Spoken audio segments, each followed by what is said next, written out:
네, 우리가 이제 두 번째 시간으로 들어가는데요. 요 두 번째 시간은 첫 번째 뭐냐면 하나님이 답변했는데 그 답변에 대해서 하박국이 듣고 다시 이의 제기를 하는 거라고 볼 수 있습니다. 자, 보셔요. 구조가 요렇게 되어 있습니다. 처음에 하박국이 이의 제기를 했는데 하나님을 찬양하면서 하나님이 하신 일에 대해서 이의를 제기하고요. 그 이의 제기를 한 것에 대해서 하박국이 대답을 기다려 보겠다 요렇게 이야기를 합니다. 사실 요 대답을 기다리겠다라고 하시는 것은 어 의미가 좀 있습니다. 그리고 나서요.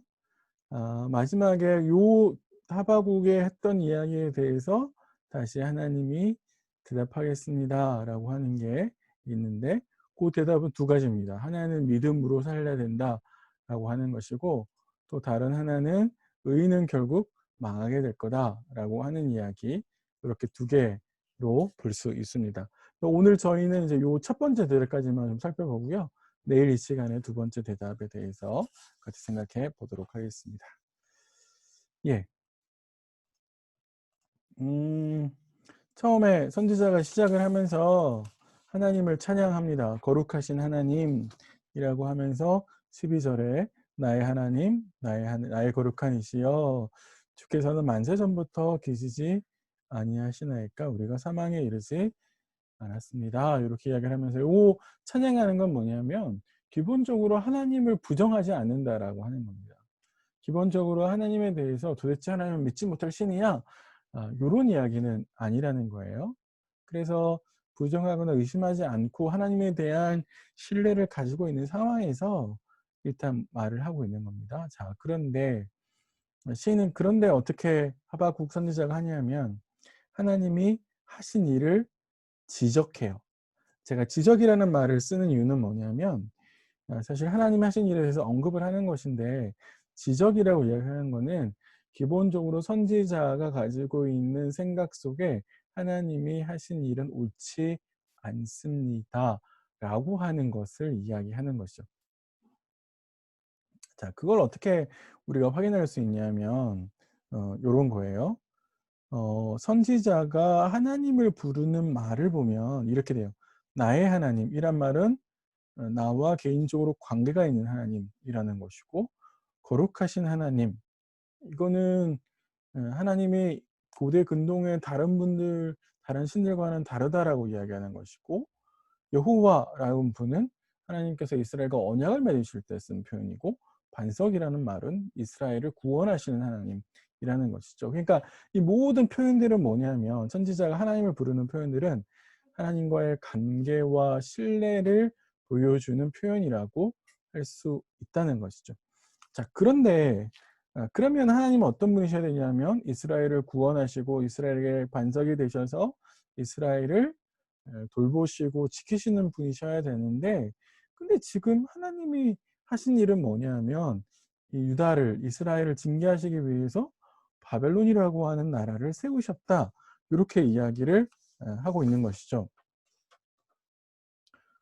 그러니까 좀 답답할 수 있지 않습니까? 왜냐하면 하박국의 이의 제기는 이런 거죠.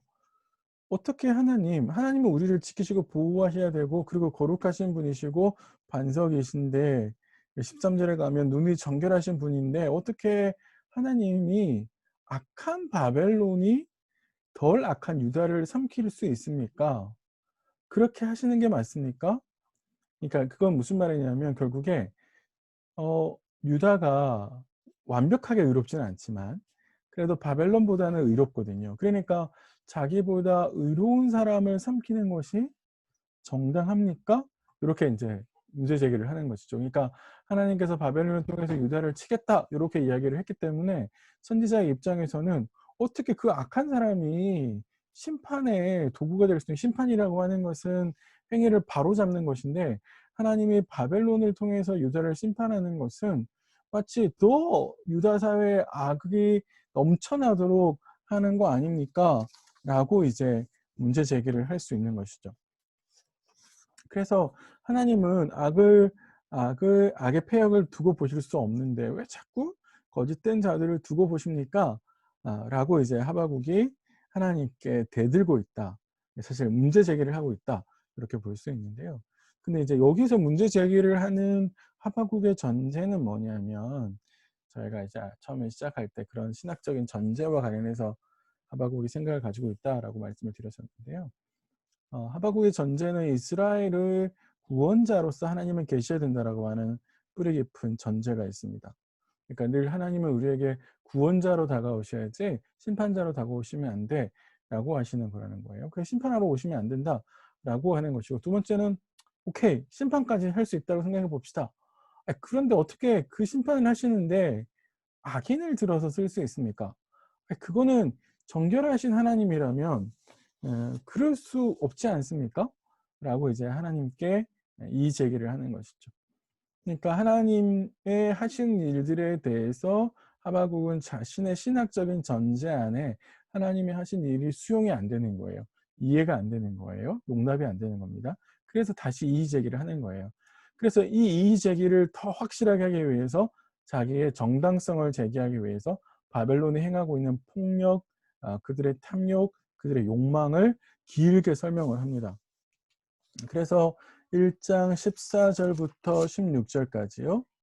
1장 14절부터 16절까지는 바벨론이 얼마나 불의한가라고 하는 것을 제시하면서 자신이 하나님께 이의 제기를 한 것이 정당하다라고 하는 것을 주장을 하는 겁니다.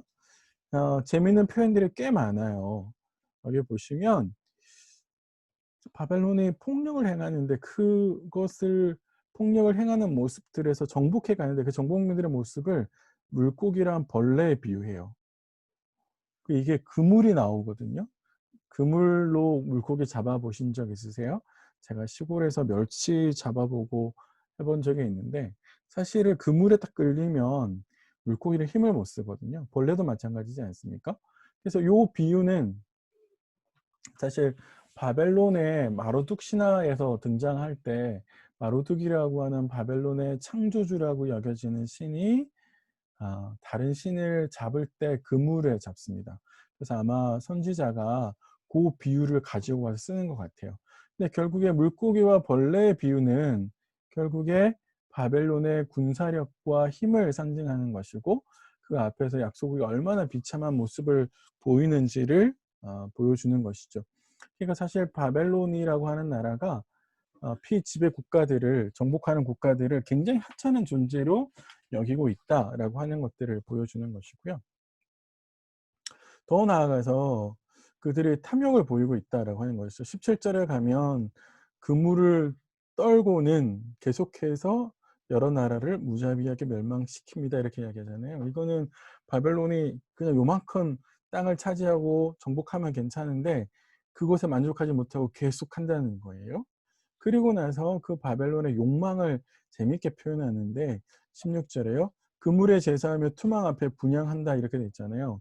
그물에 제사하고 투망하는 건 말이 안 되죠.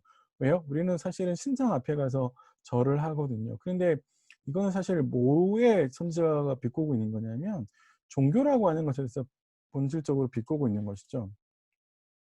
김건지 교수님이 이런 말을 한 적이 있는데, 종교의 본질이라고 해서 이야기한 적이 있는데요. 신을 예배하고 제사한다지만 그것은 신이 자신에게 먹을 것과 풍요를 가져다 주기 때문이다.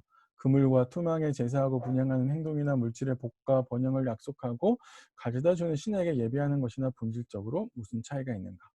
풍요를 갈망하는 종교는 근본적으로 그물과 투망을 섬기는 행위일 따름이지 않는가?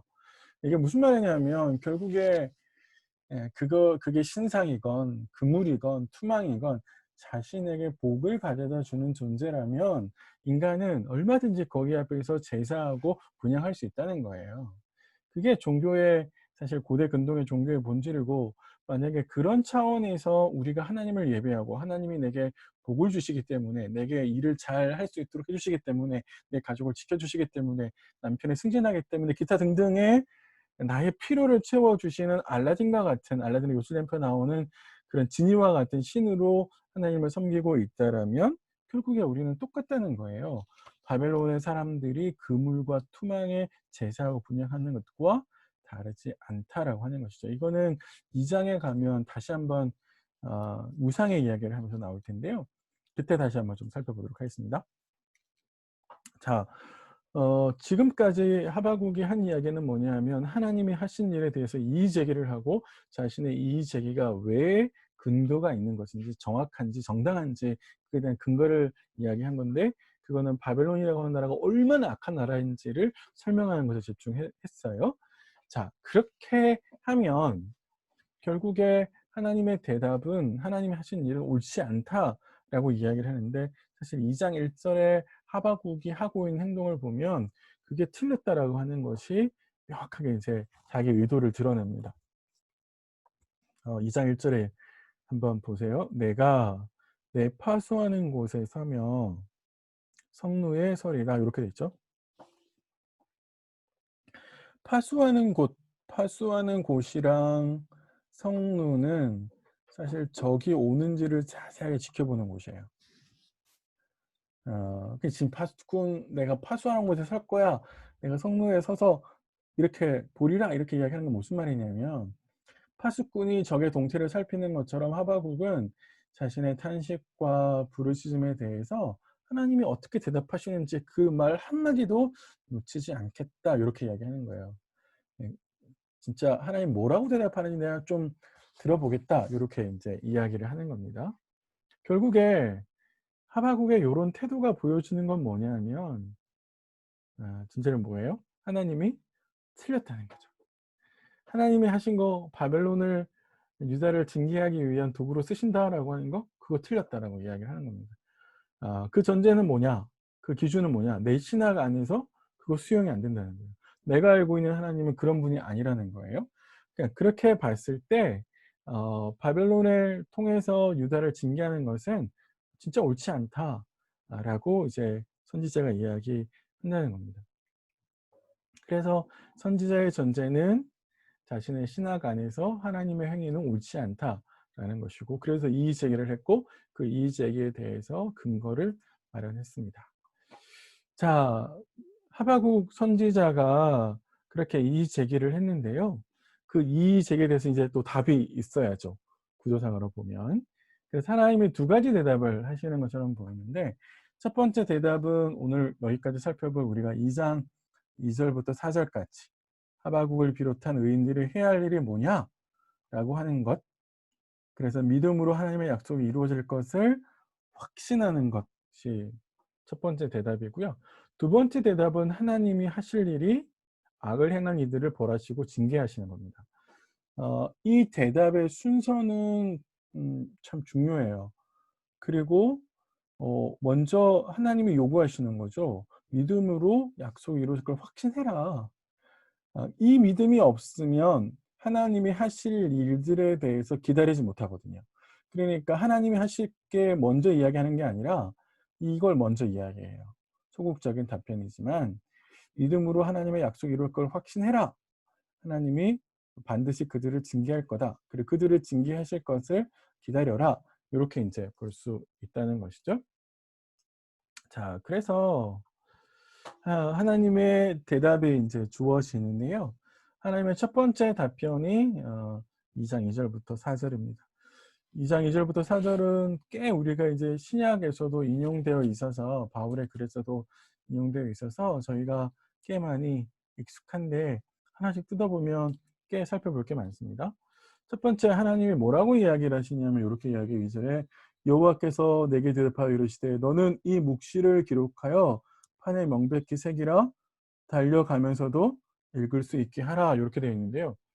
묵시라는 말은 이상이에요. 이상이라는 말은 본다라는 것인데 우리 흔히 이야기하는 비전이라고 하는 말도 이렇게 여기서 나와 있는데요. 하나님께서 보여주시는 거죠. 하나님께서 보여주시고 알려주시는 것을 이상이라고 하는데 그거를 하나님이 뭐라고 하냐면 기록하라라고 이야기를 합니다. 기록하라라고 하는 말은 뭐냐면 기록은 나중에 하나님의 말씀하시는 이상의 내용이 성취되어졌을 때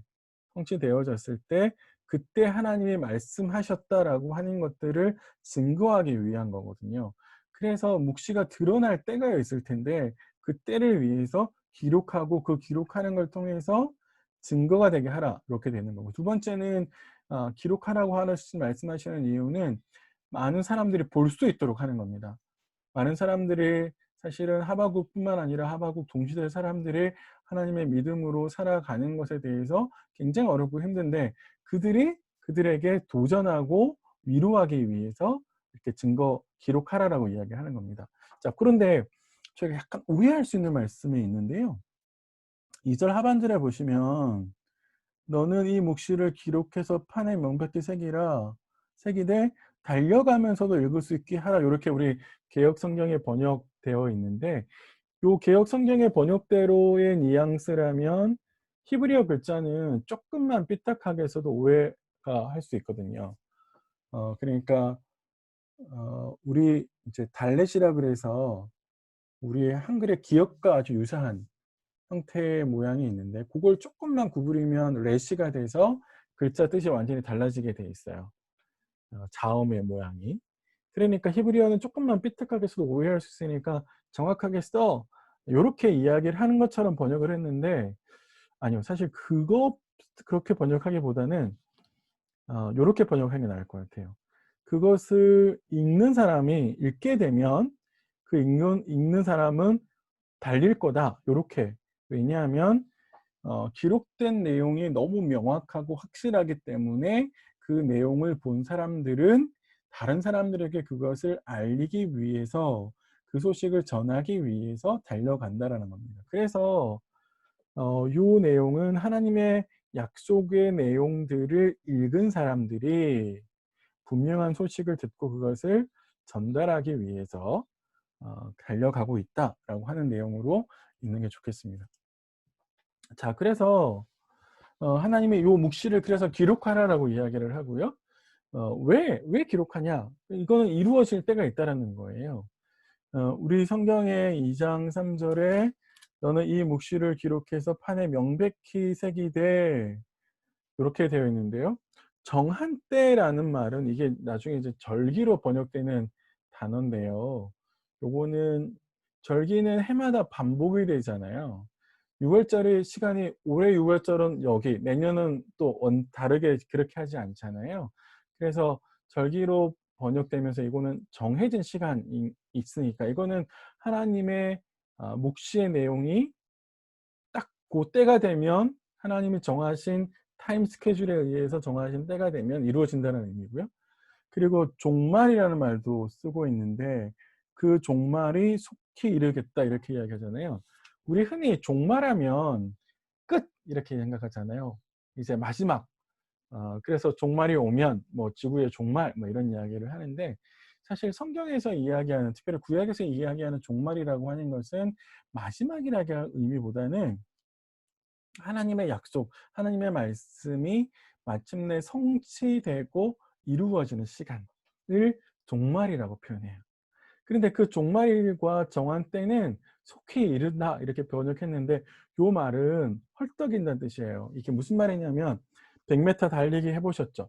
100m 달리기 열심히 뛰고 나서 그 100m 마지막 선을 통과하고 나면 숨을 하잖아요. 고럴 때 쓰는 말입니다. 이게 헐떡인다는 말입니다. 이거는 하나님의 정하신 때를 향해서 하나님의 약속이 열심히 뛰어가고 있고 열심히 그 마지막 때를 향해서 가고 있습니다라고 인제 하나님께서 대답하는 거예요. 그래서 뭐라고 인제 하나님이 이야기하시는 거냐면 3절 하반절에 "비록 더딜지라도 기다리라. 지체되지 않고 반드시 응하리라." 아까 하박국에 하나님이 "왜 이렇게 침묵하십니까?" 요렇게 따졌는데 그건 사실 하박국의 입장에서 그게 더디어 보이는 거거든요. 하나님 뭔가 빨리 액션을 취하셔야 되는데 왜 아무것도 안 하시지? 이제 하박국의 입장에서 보면 그렇게 되는 것인데요.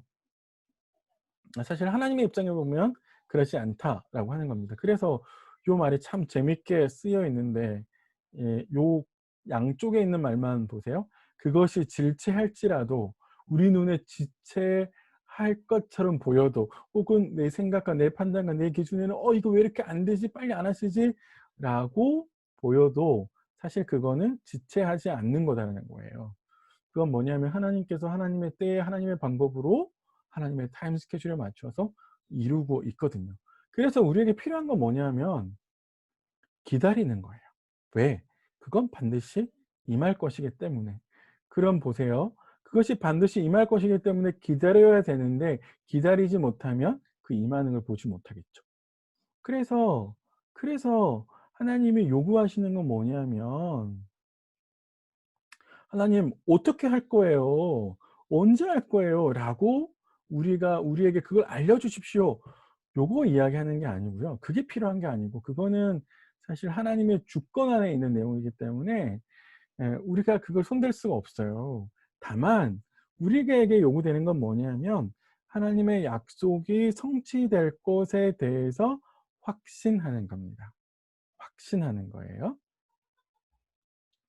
그래서 하나님의 약속이 반드시 이루어질 것에 대해서 우리가 확신하는 거니까 그 확신하는 것이 우리에게 필요하다라고 이야기하는 거예요. 그래서 하나님이 하박국의 질문에 대해서 어 언제 어떻게 그거 신경 쓰지 말고 내 말이 반드시 이루어질 것에 대해서 확신을 가지고 흔들리지 말고 꿋꿋하게 살아가 이렇게 이야기하는 거예요. 그래서 4 절에 요렇게 이야기하는 겁니다. 4 절을 한번 볼까요? 4 절의 전반절은 히브리어가 명확하지 않아요. 이거 약간 깨져 있다라고 느낄 만큼 정확하지 않은데 요런 것 같아요 아마. "보라 그는 부풀었다. 그의 마음은 속에서 올바르지 않다." 요렇게 되어 있는데 부풀었다라는 말은 뭐 교만하다라고 번역할 수도 있는 말이고요. 또 혹은 약간 들떠 있는 그리고 뭐 일관성이 없는 요런 말처럼 보이는데 문제는 요 그라고 하는 이가 누구를 가리키는지가 학자들 사이에서는 약간 의견이 나뉘어요. 어떤 사람들은 악인 그러니까 바벨론이나 유다 내부에 있는 악인들을 가리킨다라고 하는 사람들도 있고 어떤 학자들은 요 뒤에 나오는 "의인은 믿음으로 말미암아 살리라"라고 하는 그 의인과 대조돼서 믿음으로 살지 않으려고 하는 사람들 그래서 기다리지 못하는 사람들 3 절에 우리 아까 기다리라 그랬잖아요. 그래서 기다리지 못하는 사람들이 있을 것 같은데 그런 사람들을 말하는 거 아닌가? 나약한 사람들?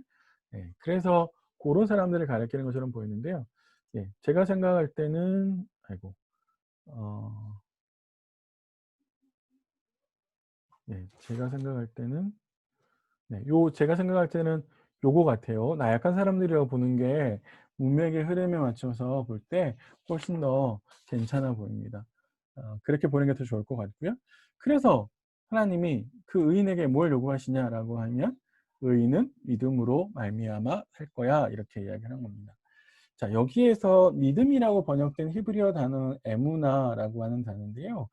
요 단어는 사실 기본적으로는 든든함, 확고함 이런 말 있는 것이고 이게 하나님한테 적용되면 하나님께서 당신의 약속을 신실하게 지키시는 것 요렇게 번역을 하는 거고 사람한테 적용을 하면 사람에게 예문어를 쓰면은 신실한 거예요. 정직한 것이고 제가 좀 더 쉽게 어감 있게 버티는 거예요. 버티는 거. 어 이거 예전에 제가 누가복음 한번 이렇게 할 때 잠깐 말씀드린 것처럼 생각되는데 어 당시에 하박국과 이스라엘 유다 백성들이 살아가는 시대는 악인들이 괴롭히는 시대였잖아요. 그런데 의인은 버티는 거죠. 하나님의 말씀을 붙들면서 버티며 살아가는 거예요. 타협하지 않고 굴하지 않고 많은 사람들이 대로를 향해서 가지만 그럼에도 불구하고 어 그 의인은 믿음으로 말미암아 살아가는 그런 삶을 버텨가는 것. 그게 인제 "믿음이다."라고 이야기하는 것이고요. "살리라." 요 말은 설명을 아주 뭐 좀 여러 가지 설명을 해야 되는데 간단하게 보면 하나님의 약속에 대해서 확신해서 흔들리지 않고 꿋꿋하게 지키면서 살아가는 것을 의미합니다. 그것이 인제 "믿음으로 말미암아 살리라." 이렇게 이야기하는 것이죠. 그러니까 하나님이 요구하시는 건 뭐예요? 어 의인은 왜 고난을 당해야 되죠, 하나님? 하박국의 질문은 그거잖아요. 하나님 왜 의인이 고난 당해야 됩니까? 그거 말이 안 되잖아요. 하나님 바벨론을 통해서 징계하시는 건 정당한 건가요? 그거 말이 안 되지 않습니까? 라고 이의 제기를 했는데 그 이의 제기에 대해서 하박국에게 하나님 뭐라고 이야기하시냐면 사회의 모순을 인정하라는 거예요.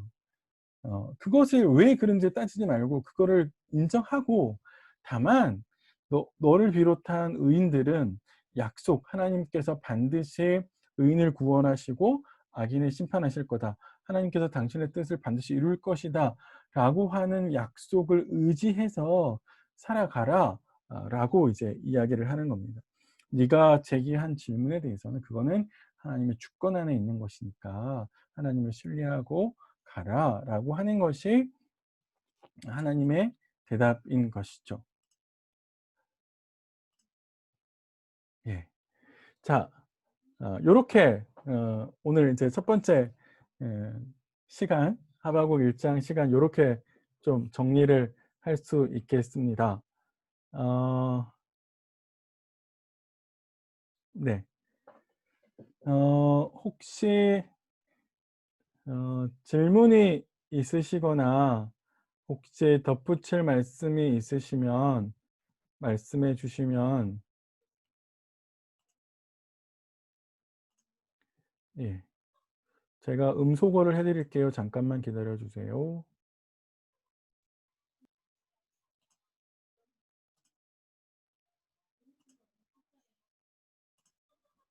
어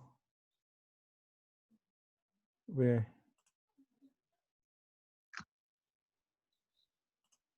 예. 어 각자 음속을 한번 해 보시겠어요? 들려요? 예, 들립니다. 네, 잘 들려요. 네. 예, 예. 요렇게 하는 거구나. 네. 예. 황소연 교우님 손가락 되게 크네. 자, 일단 기록은 여기까지만 일단 하겠습니다.